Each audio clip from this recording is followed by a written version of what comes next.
너희는 여호와의 선하심을 맛보아 알지어다. 그에게 피하는 자는 복이 있도다.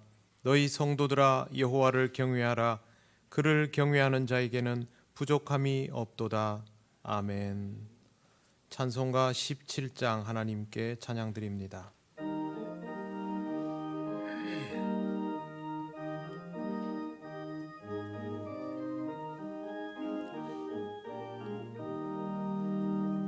사랑의 하나님 이곳에 계시니 주 영광이 성전에 가득히 넘치네. 거룩한 주님 앞에 죄인 된 우리들 경건한 마음으로 찬양합니다.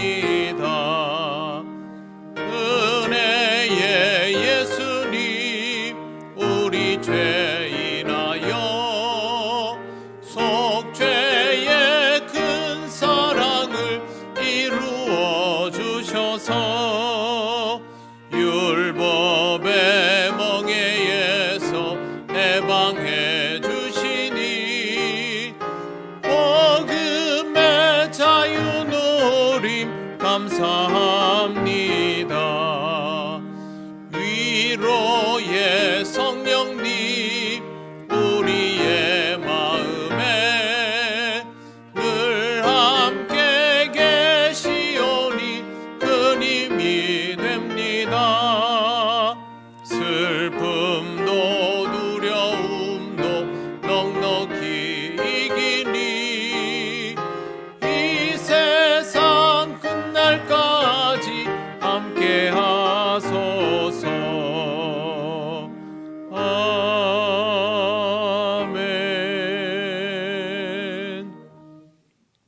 성시교독 15번입니다.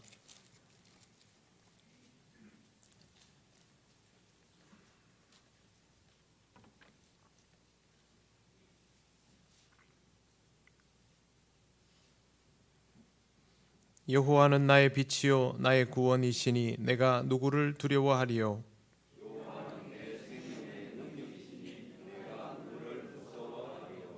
악인들이 내 살을 먹으려고 내게로 왔으나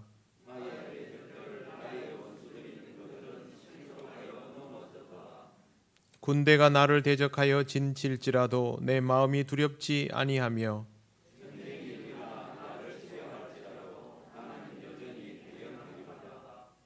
내가 여호와께 바라는 한 가지 일 그것을 구하리니 곧 내가 내 평생에 여호와의 집에 살면서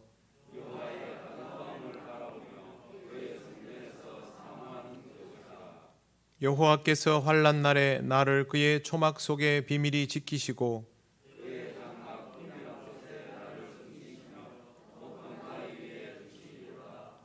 이제 내 머리가 나를 둘러싼 내 원수 위에 들리리니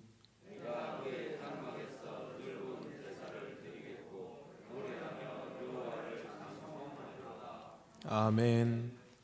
나는 전능하신 아버지 하나님 천지의 창조주를 믿습니다. 나는 그의 유일하신 아들 우리 주 예수 그리스도를 믿습니다. 그는 성령으로 잉태되어 동정녀 마리아에게서 나시고 본디오 빌라도에게 고난을 받아 십자가에 못 박혀 죽으시고 장사된 지 사흘 만에 죽은 자 가운데서 다시 살아나셨으며 하늘에 오르시어 전능하신 아버지 하나님 우편에 앉아 계시다가 거기로부터 살아있는 자와 죽은 자를 심판하러 오십니다. 나는 성령을 믿으며 거룩한 공교회와 성도의 교제와 죄를 용서받는 것과 몸의 부활과 영생을 믿습니다. 아멘. 찬송가 80장 하나님께 찬양드립니다.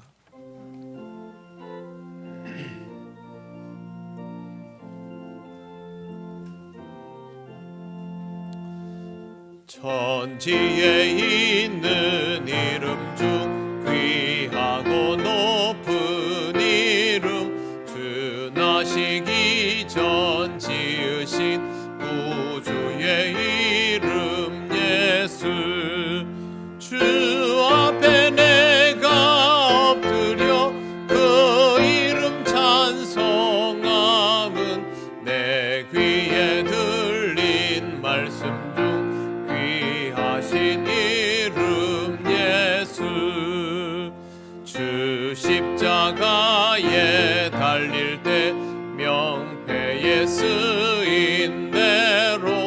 저 유대인의 왕이요 곧 우리 왕이시라. 주 앞에 내가 엎드려 그 이름 찬송함은 내 귀에 들린 말씀 중 귀하신 이름 예수. 지금도 살아계셔서 언제나 하시는 일, 나 같은 죄인 부르사 참 소망 주시도다.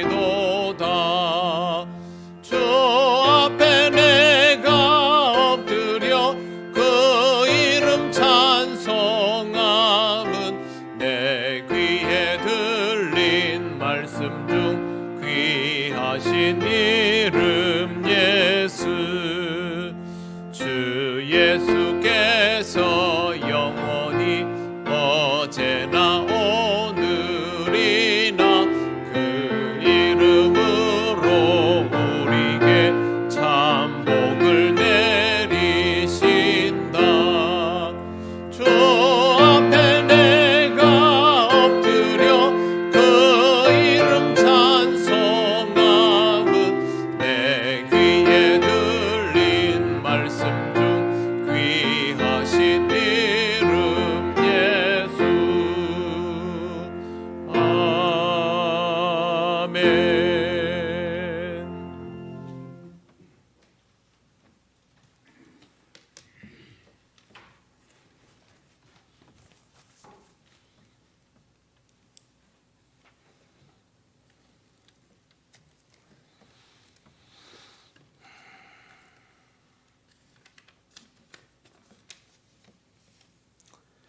천지와 만물을 창조하시고 다스리시는 하나님 아버지, 지난 한 주간을 세상에 흩어져 살다가 이 시간 주님 앞에 한자리에 모여 하나님을 예배하는 우리 모두와 함께하여 주시옵고 은혜를 더하여 주옵소서.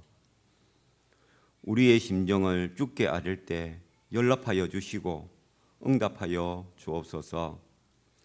설 명절을 맞이하여서 함께하는 가족들 위해 평안을 더하시고 즐겁고 행복한 시간들이 되게 주님 함께하여 주옵소서. 설 명절 연휴에도 수고하실 코로나 방역을 담당하는 모든 이들 위에도 주님의 위로와 평안과 새 힘을 허락하여 주옵소서. 이 시간들을 이겨낼 수 있는 믿음과 힘을 저희에게 더하시고 하나님 앞에 나아오는 것을 쉬지 않게 도와주옵소서. 연로하신 어르신들의 건강을 지켜주시고 건강이 약하신 분들을 강건하게 하시며 마음에 어려움이 있는 분들을 주의 말씀으로 위로하여 주시옵소서. 항상 우리 모두가 주의 말씀에 비추어 자신을 돌아보며 믿음으로 살게 하옵시고 서로가 사랑으로 섬기며 하나님께서 맡겨주신 사람들과 함께하며 주님의 사랑을 전하는 행복한 성도로 가득한 아름다운 교회가 되게 하여 주옵소서. 이 땅에서의 삶을 다하시고 주님의 품에 안기신 아버지와의 이별의 아픔을 가진 가족들을 위로하여 주시고 하늘에 산 소망으로 더욱 믿음으로 살게 하여 주옵소서. 주일 학교 위에와 여러 각 기관들 위에도 함께하여 주셔서 말씀 가운데 든든히 서가게 하여 주시옵소서. 말씀을 전하실 목사님 위에 주님께서 함께하여 주시고 성령 하나님께서 주장하여 주셔서 말씀의 은혜가 충만하게 하여 주옵소서. 설 명절로 오고 가는 발걸음들을 주님께서 지켜주시고 평안히 본 처소로 돌아가게 하옵소서.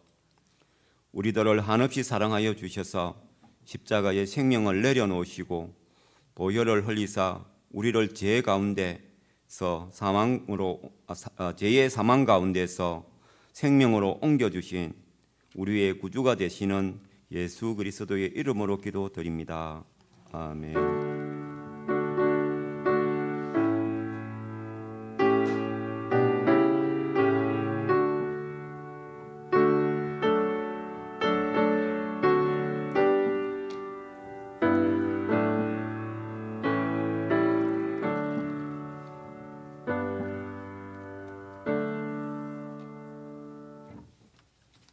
하나님 말씀 요한복음 5장 16절에서 19절입니다. 이 말씀은 신약성경 150쪽에 있습니다.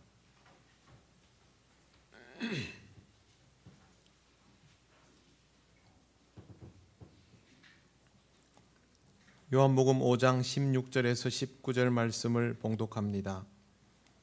그러므로 안식일에 이러한 일을 행하신다 하여 유대인들이 예수를 박해하게 된지라. 예수께서 그들에게 이르시되 내 아버지께서 이제까지 일하시니 나도 일한다 하시매 유대인들이 이로 말미암아 더욱 예수를 죽이고자 하니 이는 안식일을 범할 뿐만 아니라 하나님을 자기의 친아버지라 하여 자기를 하나님과 동등으로 삼으심이로라. 그러므로 예수께서 그들에게 이르시되 내가 진실로 진실로 너희에게 이르노니 아들이 아버지께서 하시는 일을 보지 않고는 아무것도 스스로 할 수 없나니 아버지께서 행하시는 그것을 아들도 그와 같이 행하느니라. 아멘. 기도드리겠습니다. 하나님 은혜를 감사합니다. 오늘도 우리에게 주신 이 말씀을 깊이 상고하길 원합니다. 전하고 듣는 우리 모두에게 지혜를 주셔서 이 말씀의 의미를 깨닫게 하옵소서. 예수님 이름으로 기도드립니다. 아멘. 네, 오늘 말씀은 지난번 말씀의 연장이기도 합니다. 베데스다 못가에서 고침을 받은 사람이 자리를 들고 돌아다니자 사람들이 단번에 그 사람에게 안식일에 합당하지 않은 짓을 한다며 나무랐습니다. 병을 고침 받은 사람은 예수님께서 누구인지도 몰랐지만 자신의 인생에 너무도 놀라운 일이 일어나자 예수께서 하라시는 대로 따르게 되었는데 그것이 잘못되었다 지적을 당한 것입니다. 나중에 이 사람은 예루살렘 성전에서 예수님을 다시 만나게 됩니다. 그때 예수님은 이 사람에게 이런 말씀을 하셨습니다. 내가 나았으니 더 심한 것이 생기지 않게 다시는 죄를 범하지 말라. 이 사람은 병고침을 받고 모든 것이 달라졌다고 생각했습니다. 하지만 예수님은 이것이 병을 고침받는 것으로 끝나는 차원의 문제가 아님을 분명하게 가르쳐 주십니다. 그래서 다시는 죄를 범하지 말라고 하신 것입니다. 병을 고침받는 것은 이 사람의 인생의 가장 큰 소원입니다만 이 소원이 이루어졌다고 인생 자체가 달라지는 것은 아닙니다. 복권에 당첨되는 것이 소원인 사람이 복권에 당첨되었다고 인생이 송두리째 달라집니까? 그렇지 않습니다. 복권에 당첨된 사람들 중에 절대 다수는 그 일로 인하여 오히려 인생을 망칩니다. 미국의 경제학자 중에 귀도 인벤스라는 학자가 있습니다. 스탠포드 대학 교수이고 2021년도에 노벨 경제학상을 받은 사람입니다. 그리고 브루스 사세르도트라는 경제학자, 또 현대 통계학의 아버지라 불리는 도널드 루빈이라는 하버드대 교수였던 분이 논문에서 이런 발표를 한 적이 있습니다. 복권 당첨자들은 당첨 이후 10년간 수령금의 16%만 절약하고 나머지는 모두 탕진한다. 탕진의 결과는 결국 경제적인 어려움일 것입니다. 복권에 당첨된 사람들 중에 무려 3분의 1이 파산 신고를 하는 것으로 알려져 있습니다. 모든 경우가 다 그렇지는 않지만 이런 경우들이 허다합니다. 우리는 보도를 통해서 복권에 당첨된 이후에 더욱 불행해진 사람들의 소식을 제법 많이 듣습니다. 그럼에도 불구하고 사람들은 여전히 복권을 사려고 줄을 섭니다. 나는 그렇지 않을 것이다 라고 생각하는 것이죠. 그래서 앞으로도 이렇게 복권에 당첨되고 나서 인생이 더 불행해진 사람들을 계속 접하게 될 것입니다. 이 사람들의 인생이 망쳐지게 된 것은 돈 때문일까요? 그렇지 않습니다. 엄밀하게 말하면 돈 때문에 인생을 망친 것이 아니라 바뀌지 않은 자아 때문입니다. 돈은 생겼지만 인간이 그대로이기 때문에 이 돈으로도 소용이 없는 것입니다. 소원이 이루어져도 인생이 바뀌지 않는 것은 바로 이 때문입니다. 이 사람의 경우도 똑같습니다. 인생이 달라지지 않으면 결국 과거로 돌아갈 뿐입니다. 그래서 예수님은 이 사람에게 가장 중요한 근본적인 죄의 문제를 말씀해 주신 것입니다. 우리도 이 말씀을 귀담아 들어야 합니다. 우리도 역시 소원하는 것이 있고 그것을 주님께 늘 구하며 그것이 이루어지면 인생이 달라질 것이다 라고 생각하기 때문입니다. 그렇지 않습니다. 주님으로 인하여 소원을 이룬 사람은 다시는 죄를 짓지 않고 새로운 인간이 되었을 때 그것을 누릴 수 있습니다. 이렇게 주님을 다시 만난 사람은 곧바로 유대인들에게 자신을 고쳐준 사람이 예수님이다 라고 알립니다. 이 사람이 어떤 의도로 예수님의 정체를 알렸는지는 알 수가 없습니다. 하지만 결과적으로 이 일은 예수님에게 박해가 시작되는 계기가 됩니다. 38년이나 병든 채로 누워있던 사람이 고침받았을 뿐만 아니라 다시는 죄를 짓지 말라는 귀한 말씀까지 들었는데 이런 예수님의 행적이 왜 박해의 이유가 되었을까요? 가장 먼저 문제가 된 것은 안식일 규례를 어겼다는 것입니다. 16절 말씀을 보십시오. 그러므로 안식일에 이러한 일을 행하신다 하여 유대인들이 예수를 박해하게 된지라. 율법에 의해서라고 생각할 수 있지만 여러분, 이게 정말 문제가 될 만한 사안일까요? 그들이 예수님의 치유를 문제 삼은 것은 예수님께서 어떤 행위를 해서가 아니라 그 사람의 병이 나아버렸기 때문입니다. 병을 고치는 것은 선한 일입니다. 고칠 수 없는 병자를 고친 것은 선할 뿐만 아니라 놀라운 일이기까지 합니다.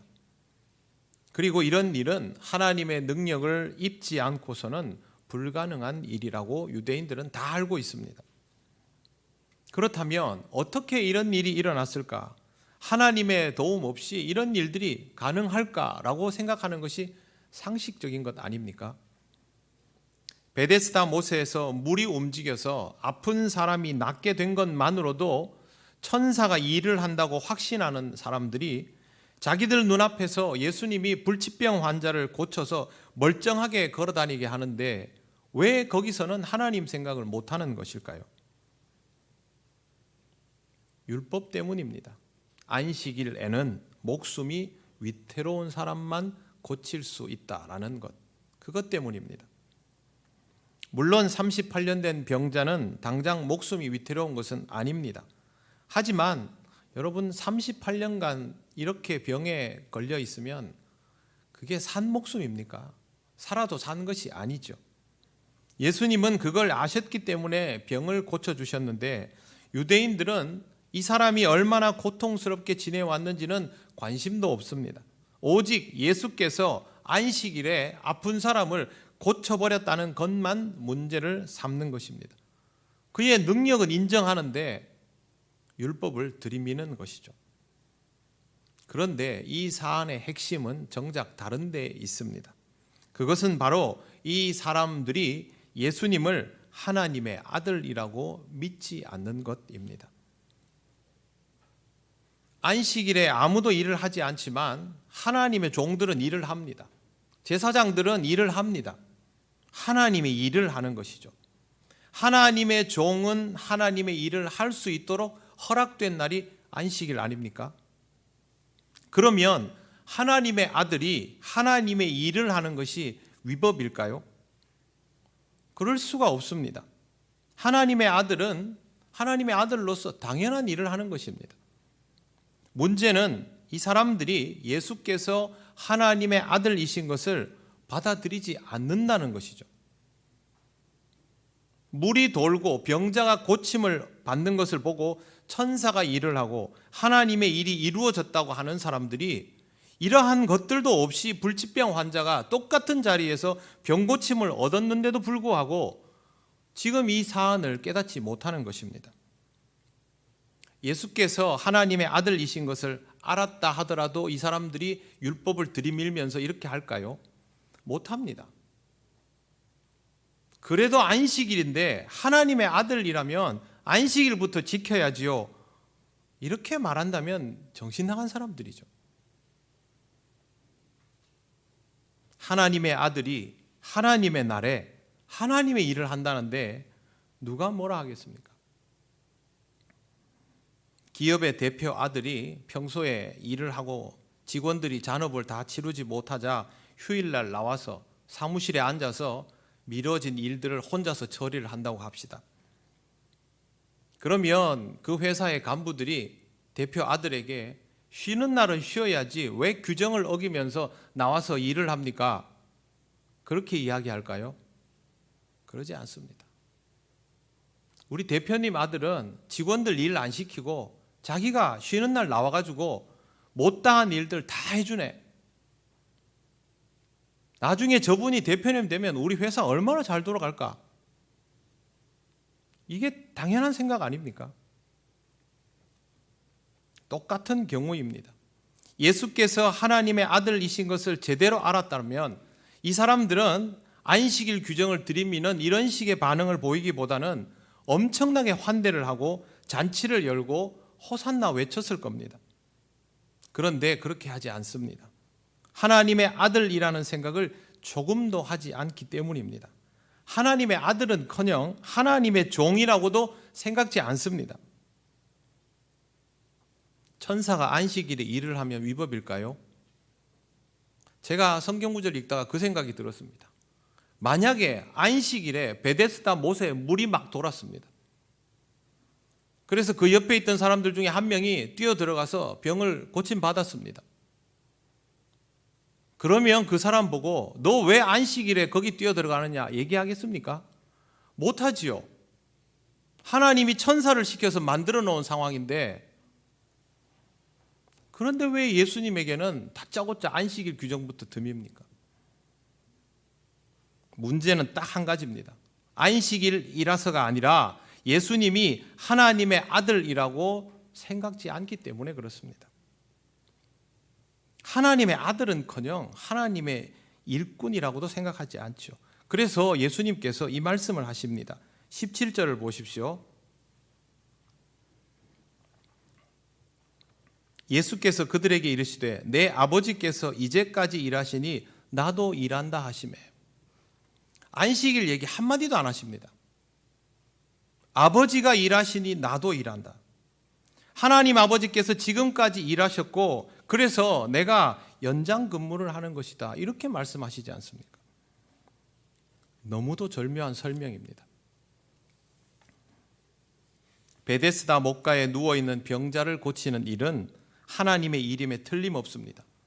이것을 안식일 날 의도적으로 연장해서 하시는 분은 평범한 분일 수 없습니다. 물론 이런 시도를 한다고 해서 병을 마음대로 고칠 수 있는 이도 없지요. 그런데 예수님은 의도적으로 안식일에 이 일을 하시고 실제로 병을 고치시고 내가 의도적으로 이렇게 했고 이건 아버지의 일을 이어서 하는 것이다. 내가 근무교대했다. 이보다 절묘한 설명이 어디 있습니까? 이 정도로 설명을 해주면 사람들은 무릎을 탁 쳐야 됩니다.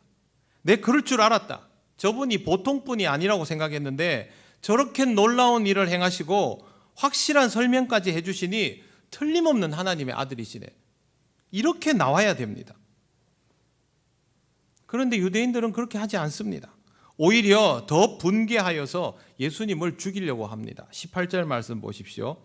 유대인들이 이로 말미암아 더욱 예수를 죽이고자 하니 이는 안식일을 범할 뿐만 아니라 하나님을 자기의 친아버지라고 하여 자기를 하나님과 동등으로 삼으심이로라. 예수님이 이 말씀하시니까 이제는 죽여도 된다. 자기가 하나님의 친아들이라고 하지 않느냐. 그렇게 나옵니다. 그들의 입장에서는 죽을 죄가 맞습니다. 단 하나님의 아들이 아니라면. 그런데 예수님은 하나님의 아들이십니다. 가장 중요한 걸 보지 못하니까 모든 것이 엉망이 되어버린 것이죠. 그들이 이렇게 된 이유는 율법 때문입니다.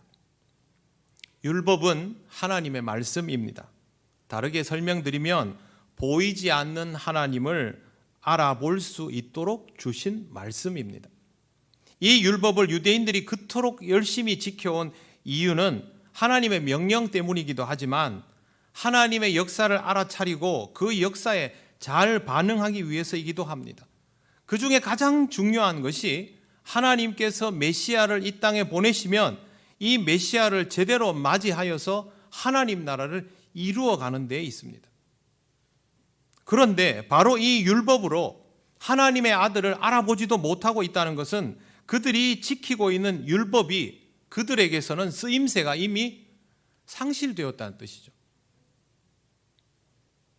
그렇다면 유대인들이 그토록 열심히 지켜오던 규범과 관습도 당연히 재구시를 못하고 있는 상태입니다. 안식일 규례도 그렇습니다. 하나님의 일도 알아보지 못하고 하나님의 아들도 알아보지 못하는 안식일 규례가 도대체 무슨 쓸모가 있습니까? 하나님의 일과 하나님의 아들을 알아보지 못한다면 어떤 신앙적 규범과 관습도 쓸모없습니다. 그것은 지금 이 시대도 마찬가지입니다. 우리가 지키고자 하는 신앙의 규범과 관습이 신앙적인 목적으로 세워지고 오늘까지 이르러 있지만 이걸 붙들고 살면서도 하나님의 일은 알아보지도 못하고 하나님의 아들도 알아보지 못한다면 이런 규범과 관습은 쓸모가 없는 것입니다. 그토록 중요하게 여기던 안식일 규례, 예수님은 이에 대하여 무엇이라 말씀하십니까? 그러므로 인자는 안식일의 주인이니라. 우리 입장에서는 예수님은 하나님의 아들이시니 이런 말 하고도 남지라고 하겠지만 유대인들의 입장에서는 눈이 뒤집힐 내용입니다. 그런데 이 말씀은 사실상 그들이 지켜오던 안식일 규례를 폐하는 선언 아닙니까? 내가 주인이니 내 마음대로 쓰겠다는 겁니다. 너희 마음대로 쓰지 마라. 너희가 멋대로 판단하지 마라. 바로 그 말씀입니다. 만약 우리가 주일을 유대인들처럼 율법적으로 지키려 든다면 주님은 우리에게도 똑같은 말씀을 하실 겁니다. 인자는 주일의 주인이니라. 과거에 한국 교회가 주일에는 아무것도 하지 못하도록 했던 것을 기억하실 겁니다. 그런데 지금은 그렇게 하지 않죠.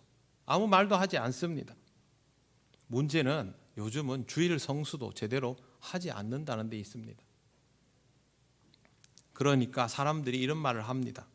주일 성수를 제대로 하지 않는 것은 이런 규범들을 강하게 적용해야 되는데 그걸 하지 않으니까 사람들이 이렇게 되지 않았느냐. 그런데 여러분, 이거 굉장히 위험한 생각입니다. 만약 그렇게 생각한다면 그것은 유대인들이 밟은 율법주의 전철을 그대로 밟는 것입니다. 문제의 핵심을 잘못 보고 있는 것이죠. 핵심은 그게 아닙니다.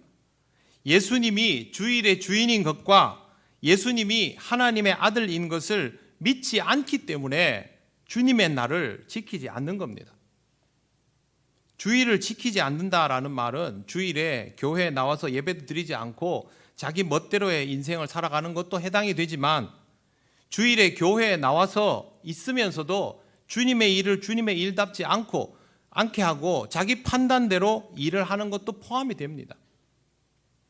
유대의 지도자들이 안식일에 놀러 다녔습니까? 아닙니다. 누구보다 일찍 회당에 나가서 성전에 나가서 자신들에게 맡겨진 일들을 감당하고 그렇게 살았습니다. 유대인들은 지금도 안식일을 철저하게 지킵니다. 주일날은 요리 안 합니다. 금요일날 불 뜨겁게 피워놓고 잔열로 그 다음날 아침에 데워서 먹습니다. 전기 사용하지 않습니다. 운전도 하지 않습니다. 그쪽에 가서 안식일날 운전대 잡고 거기 지나가려면 돌 맞을 각오하고 지나가야 됩니다. 그런데 여러분, 이렇게 하면 뭐합니까? 하나님의 일을 알아보지 못하고 하나님의 아들을 알아보지도 못하는데요. 지금까지도 인정 못하는데 소용없는 일입니다. 주일 성수를 아무리 외쳐도 주님이 인생의 주인이 되지 못하는 사람은 주일을 지킬 수가 없습니다. 바리새인과 제사장들이 안식일을 거룩하게 지키고 있는 사람들입니까? 예수님의 대답은 아니요 였습니다. 하나님의 아들도 몰라보는 사람들이 하나님의 일이 무엇인지 구별도 못하는 사람들이 어떻게 안식일을 지킬 수 있습니까? 그러므로 우리는 관습과 규범에 따라서 교회 생활을 하면서 남의 시선을 의식하던 것을 멈추고 이 사안이 얼마나 무거운 것인지를 깊이 묵상해야 합니다. 예수님은 이에 대하여 우리를 위해서 귀한 말씀을 주십니다. 19절 말씀을 보십시오. 그러므로 예수께서 그들에게 이르시되 내가 진실로 진실로 너희에게 이르노니 아들이 아버지께서 하시는 일을 보지 않고는 아무것도 스스로 할 수 없나니 아버지께서 행하시는 그것을 아들도 그와 같이 행하느니라. 내가 진실로 진실로 너희에게 이르노니 이 말은 내가 정말 진심을 담아서 너희에게 말한다라는 뜻입니다. 그러면 이 말씀은 의심이 좀 들더라도 일단은 믿음으로 받아들여 보아야 하는 내용입니다. 우리도 이런 식의 화법을 사용할 때가 있습니다. 나에게는 너무도 분명한 사실인데 상대방은 도무지 받아들이려 하지 않을 때, 그럼에도 불구하고 어떻게든 이 말의 의미를 전달해야만 할 때 이런 화법을 사용합니다. 지금 주님 마음이 그렇습니다. 그리고 하시는 말씀이 아들이 아버지께서 하시는 일을 보지 않고서는 아무것도 스스로 할 수가 없다. 아버지께서 이 일을 하시니 아들도 그것을 보고 그와 같이 아버지가 하신 일을 그대로 하는 것이다 였습니다. 그러니 내가 아버지의 일을 그대로 이어서 한다면 알아보아야 하지 않느냐는 것입니다.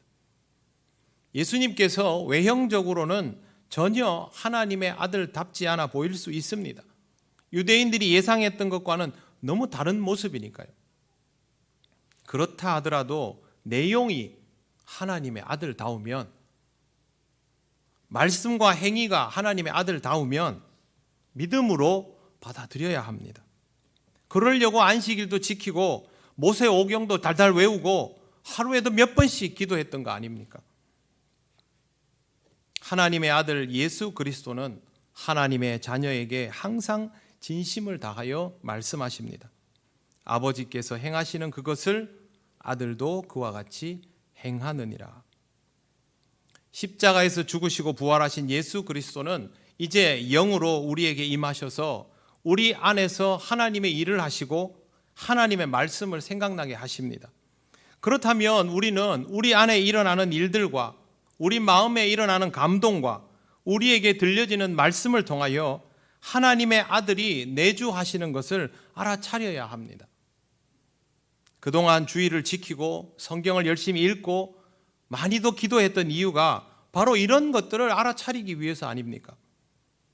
그럼에도 불구하고 하나님의 역사 앞에서 이것은 우리가 지켜온 관습과 다르고 이것은 우리가 세워온 규범과 다르며 이것은 우리의 판단과 다르다라고 고집한다면 결국 우리는 예수님이 영으로 우리 안에 오시는 것을 부정하는 사람에 불과합니다. 말은 그렇게 하지 않지만 하나님의 아들이 내 안에 왔다는 것을 인정하지 않는 것이 됩니다.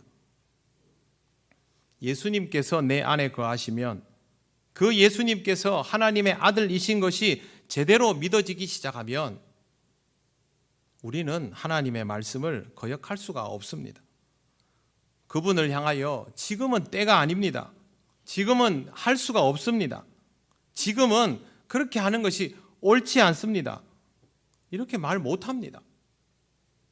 주님과 대면하고 있는데 어떻게 그렇게 말을 합니까? 그럼에도 불구하고 우리가 아직도 주님의 말씀을 귀담아 듣지 않고 주님의 일을 인정하지 않고 따르지 않는 것은 결국 내가 하나님 아버지를 믿는다고 하면서도 하나님의 아들을 인정하지 않고 있기 때문입니다. 하나님을 모르는 신앙생활은 성립될 수가 없습니다. 하나님의 아들을 알아보지 못하는 신앙생활도 있을 수 없습니다. 그러므로 사랑하는 성도 여러분, 내 판단과 관습과 규범 안에서 주님을 판단하려 하지 말고 오직 그것이 하나님의 말씀인가, 그것이 하나님의 일인가를 통하여 주님을 식별하시기를 바랍니다. 그래야만 우리가 주님과 무언가를 할 수가 있습니다. 이 정도는 알아보아야 믿음이라는 것이 유지가 되고 그 믿음이 자랄 수 있고 신앙으로 일어나는 인생의 변화들을 감지할 수가 있습니다. 구원받았다고 복권에 당첨되고 희낙낙하는 사람처럼 살지 마시고 이제는 이 복을 제대로 누리고 사용할 수 있는 인생이 되시기를 바랍니다. 가장 중요한 것이 나에게 일어나는 일들 속에서 하나님의 일을 알아차리고 나의 내면에 역사하시는 하나님의 아들의 존재를 알아차리는 것입니다. 그러니 여러분의 내면을 바꾸어 나가시는 주님을 거부하지 않도록 하시기를 바랍니다. 내면을 고쳐주셔도 다시 죄를 지어버리면 이것이 곧 거부하는 것이 되어버리니 주님 말씀처럼 같은 죄를 반복하는 위험천만한 행동은 하지 않도록 하시기를 바랍니다. 여러분이 주의를 지키는 것이 유대인들처럼 안식일 규례를 지키는 것이 아니라 하나님의 아들이 여러분을 부르시기 때문에 그 부르심을 알아듣고 반응하는 것이 되시기를 바랍니다.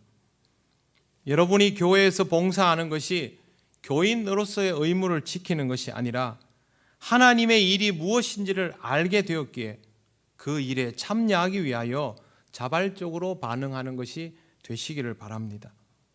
예수님이 하나님의 아들이신 것을 진심으로 믿고 받아들이는 사람의 시간은 모든 날이 다 주님의 날이 됩니다. 그 사람의 말과 행동도 다 주님의 것이 됩니다. 아버지께서 일하시니 나도 일한다 하는 말씀처럼 주님이 일하시니 우리도 일하게 되는 것입니다.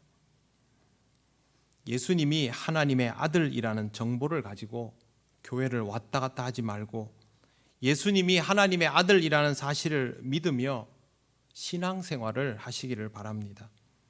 안식일에 병자를 고치신 주님처럼 주일에도 마음껏 선을 행하고 이웃을 사랑함으로 하나님의 아들을 제대로 알아보고 믿으며 주일을 누리고 주님이 주시는 인생을 복되게 누려가는 사람이 되시기를 바랍니다.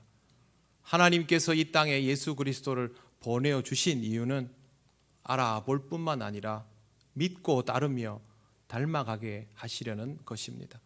더욱 주님을 닮아가며 이 말씀의 의미를 깊이 깨달아가는 인생이 되시기를 바랍니다. 기도드리겠습니다. 하나님 감사합니다. 어리석은 우리에게 귀한 말씀을 주셔서 조금이라도 더 깨닫고 변화해 나갈 수 있도록 인도하시니 감사합니다. 우리의 삶에 무엇이 부족한지를 알려주셨사오니 다시 한번 하나님께서 허락하신 이 자리를 통하여 예수 그리스도를 하나님의 아들이라 온전히 믿으며 따르며 닮아가는 우리들 되게 하여 주시옵소서. 감사드리며 예수님 이름으로 기도드립니다. 아멘. 찬송가 96장 찬양하시며 봉헌하시겠습니다.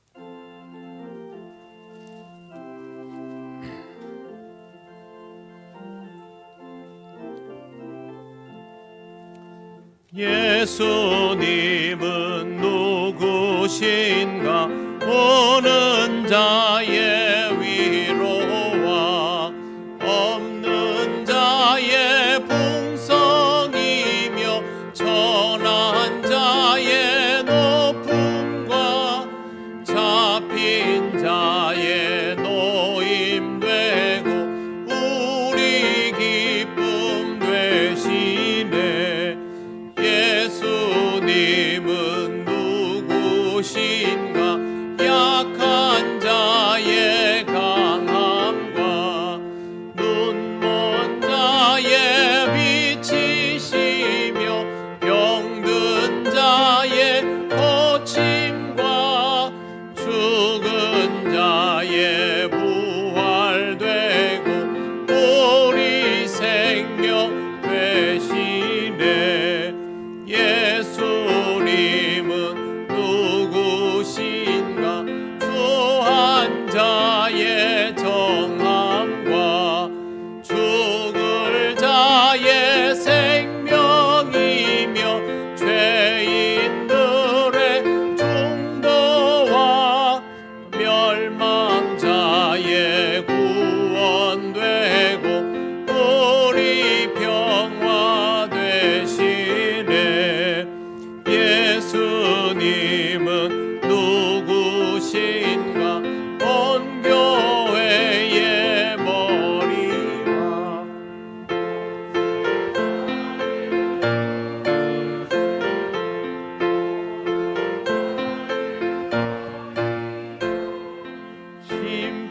심판하실 주님 되고 우리 영광 되시네.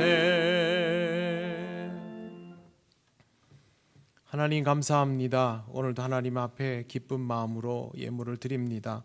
어려운 시절임에도 불구하고 언제나 하나님의 은혜를 기억하며 기쁘게 봉헌하는 귀한 심령들을 하나님 기억하시고 물질로 인하여 시험 들지 않게 하시며 주시는 은혜를 풍성히 누려가는 지혜롭고 복된 삶이 되게 하옵소서. 감사드리며 예수님 이름으로 기도드립니다. 아멘.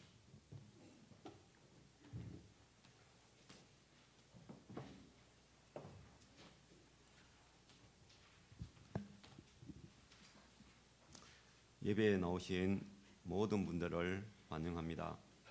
처음 오신 분은 새가족부의 안내를 받으시기 바랍니다. 그리고 설 명절을 맞이하여서 보험교회를 찾아주신 분들에게도 감사를 드립니다.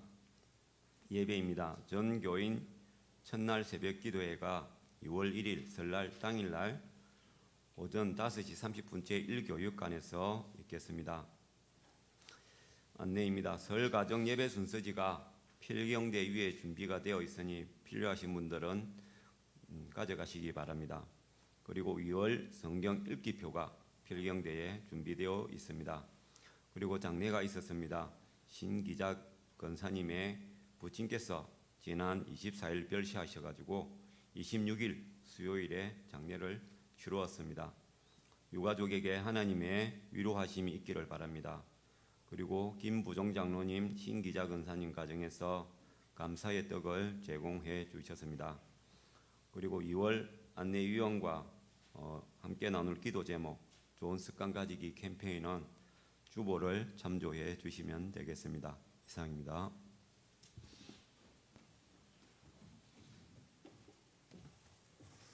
네, 명절 되어도 예년만큼 모든 분들이 오시기는 어렵지만 그래도 오랜만에 뵙게 된 분들 매우 반갑습니다. 명절 기간 동안 가족과 좋은 시간 보내시고 여러 가지 이유로 이번에 가족 친지들 만나지 못하는 분들도 전화로 또 다른 방식으로 소식 많이 주고받으시고 이 기간 동안 하나님의 사랑을 서로 풍성히 나누어 가시는 가정들 되시기를 바랍니다. 이제 자리에서 일어나셔서 예배드린 교우들과 인사 나누시겠습니다.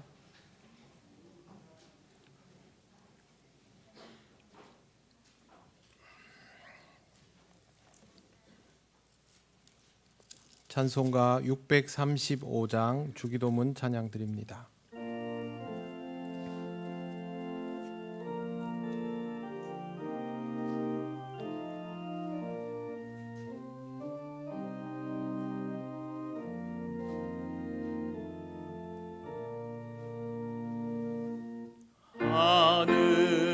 하늘에 계신 아버지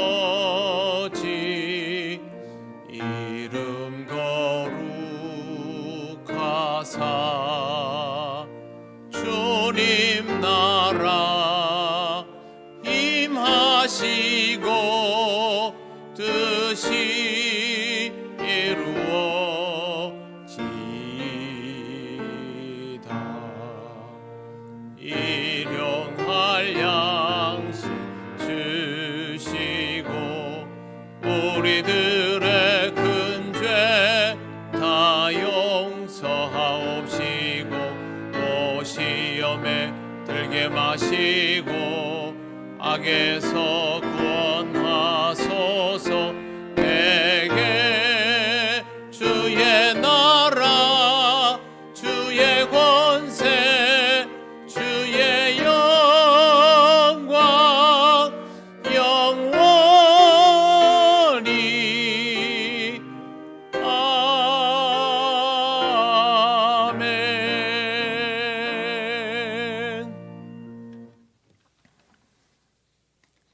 우리 주 예수 그리스도의 크신 은혜와 하나님 아버지의 놀라우신 사랑과 성령님의 교통하시고 인도하여 주심이 하나님의 역사를 알고 하나님의 아들을 온전히 믿음으로 건강하고 복되게 신앙생활하며 하나님께 영광 돌리기를 원하는 이 시간 예배하는 권속들 위해 영원토록 함께 하시기를 간절히 축원하옵나이다. 아멘.